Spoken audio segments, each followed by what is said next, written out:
News of the people, by the people, for the people. शाळा तपासणीसाठी आले आणि 1 लाखाची मागणी केली। आम्ही शासकीय कर्मचारी असून मला मंत्रालयातील मंत्री महोदयांनी आश्रमशाळेचे निरीक्षण करण्यासाठी पाठवले। तुमच्या आश्रमशाळेत भरपूर त्रुटी असून रिपोर्ट पाठवून तुमची आश्रमशाळा बंद करतो। तुमच्या आश्रमशाळेचा मंत्रालयात व्यवस्थित रिपोर्ट देण्यासाठी तुम्ही काहीतरी तडजोड करा असे सांगून 1 लाखाची मागणी केली। सोलापूर जिल्ह्यातील टेंभुर्णी येथील संत रोहिदास प्राथमिक आश्रमशाळेत हा प्रकार 1 सप्टेंबर रोजी घडला असून या प्रकरणी 2 तोतया अधिकाऱ्यांवर टेंभुर्णी पोलीस ठाण्यात गुन्हा दाखल करण्यात आलाय।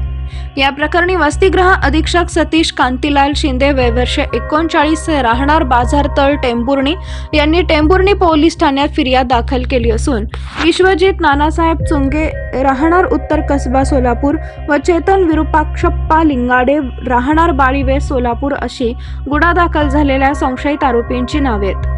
1 सप्टेंबर रोजी दुपारी 3 वाजण्याच्या सुमारास टेंभुर्णीतील संत रोहिदास आश्रमशाळेत दोघे आले। शासकीय कर्मचारी असून मंत्र्यांच्या आदेशाने आश्रमशाळा वसतिगृह तपासण्यासाठी आलो असल्याचे सांगितले। रिपोर्ट मंत्रालयात व्यवस्थित देण्यासाठी तडजोड करा असं दोघांनी फिर्यादीस सांगितले। संस्था अध्यक्ष नसल्याने शिक्षकांनी त्यांच्याशी संपर्क साधला असता तपासणी आदेश व ओळखपत्र तपासण्याचे सांगितले। त्यावेळी आम्ही गोपनीय असल्याचं त्या दोघांनी सांगितले। त्यावेळी आम्ही संस्था अध्यक्ष येईपर्यंतच थांबणार नसल्याचं सांगत पळ काढला।